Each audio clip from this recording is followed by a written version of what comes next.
C'est un grand réseau. Ensuite, on a un climat assez difficile. Comme société, on a choisi que le transport des marchandises se faisait majoritairement sur les routes. Oui, il y a eu trop de temps qui a passé entre la construction des routes puis l'entretien et réhabilitation, ce qui fait qu'il y a des travaux à faire sur presque l'ensemble du réseau. On a construit beaucoup de routes dans les années 60-70. Ces routes-là ont atteint un niveau de vie qui est avancé. Ce qui fait qu'on voit des fissures apparaître, que ce soit longitudinales, dans le sens du trafic, transversales. Ça prend au départ une brèche dans la chaussée.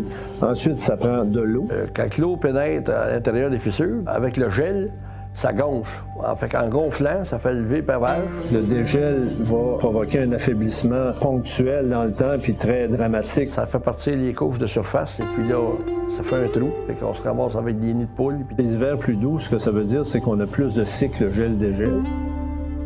Le ministère ou municipalité sont pas mal tous aux prises avec un problème, entre autres, de remontée de fissure. Un système d'anti-remontée de fissure, c'est par-dessus la couche qui est fissurée, avant qu'on mette une couche d'enrobé. On va mettre un produit qui, lui, est capable de prendre des déformations. FiberMat, c'est un procédé, mais essentiellement, c'est une remorque dont les mécanismes mélangent de la fibre de verre à de l'émulsion et diffusent cette combinaison sur le sol. La remorque contient des rouleaux de fibre de verre.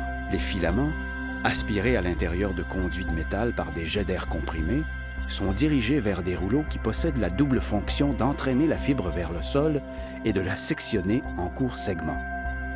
Une première couche de bitume est diffusée sur le sol. La fibre de verre propulsée se fixe sur le bitume chaud, tandis qu'une deuxième couche de bitume vient recouvrir la fibre, créant ainsi un tapis de fibre de verre amalgamé. Mais c'est lorsqu'utilisé sous une couche d'enrobé d'asphalte classique que FiberMat ajoute des propriétés de flexibilité et d'imperméabilité à la route.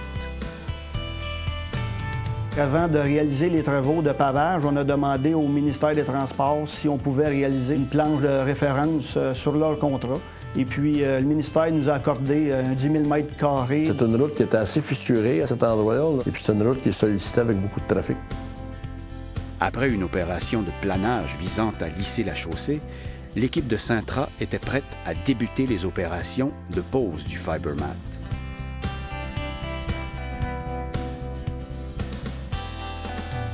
Après ça, on a commencé l'application. Il y avait 10 000 mètres à faire. On a commencé à peu près à l'appliquer vers 8h30 le matin. À 11h30, c'était terminé. En 2003, dans l'État de New York, Midland Asphalt, entreprise sœur de Cintra au sein du groupe Colas, a réalisé une planche test d'1 km afin de comparer la durabilité d'un enrobé classique avec un enrobé combiné à une couche de FiberMat. 5 ans plus tard, la voie pavée avec FiberMat montre très peu de signes d'usure comparée à la voie d'enrobé classique. Midland font en moyenne 1 million de mètres carrés par année aux États-Unis. C'est certain, comme gestionnaire, il y a toujours un choix entre aller au plus urgent, c'est-à-dire éteindre les feux, ou bien investir une partie de nos ressources en prévention. Un système d'anti-remontée de fissure qui est mis par-dessus l'enrobé dégradé. Ensuite, on met une couche d'enrobé. Avant que des fissures réapparaissent ou d'autres problèmes, ça va prendre beaucoup plus de temps. On a eu un hiver pas dur pour la température, pour le froid, mais dur pour les routes parce qu'il y a eu beaucoup d'eau. Avec les travaux, ce qu'on a vérifié, jusqu'à maintenant, on n'a vu aucune fissuration dans les pavages. Fait que ça a très bien résisté la première année d'entretien. Donc, peut-être que c'est un coût additionnel de réhabilitation, d'entretien de chaussée.